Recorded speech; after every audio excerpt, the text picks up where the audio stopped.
I've even found like I've gotten in this last year and just the identity terminology, education within the workforce with LGBTQIA. These are things that even that I never thought would find its place in the workplace. I'm grateful it has because it's brought some visibility. I do think there are a lot of ways, and some people are taking a very extreme approach by with some of the usage of pronouns on with policy and stuff. So that those are some things that I want to talk through with the right individuals, people who may know a little more than I do about it, so I can have a better understanding. But those that takes a certain level of trust.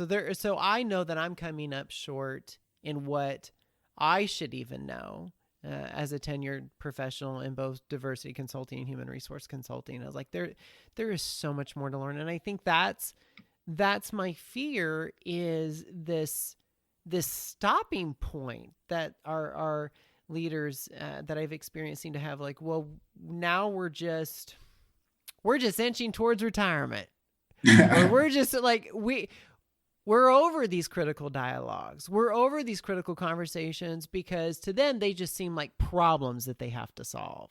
Mm-hmm. It's just a problem Mm-hmm. instead of it being a challenge that they can work to overcome. So it's different how people see things that I may not look at them. I was like, this is a challenge.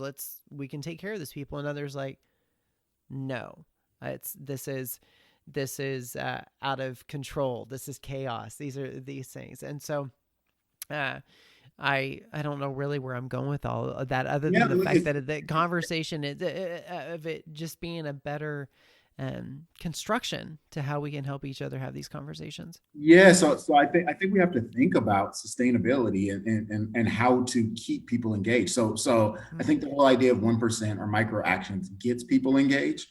I think to keep people engaged, we also have to think about how we represent the work and like actually showing the beauty of the work and showing kind of like I think people understand how fulfilling it can be to solve a big important problem or even to kind of reach at a big important problem. I think keeping that energy in these conversations and kind of keeping shame out of these conversations, Mm-hmm. but helping people understand that there's a beauty in this work, like so like two humans connecting around like one's trauma and one's shame can be a beautiful Mm-hmm. there's struggle in it, there's hurt in it, it's hard, but Mm-hmm. there's also kind of this beauty of that struggle. There's beauty in creating belonging and having someone and seeing someone show up more fully as themselves than they ever have at work and feeling like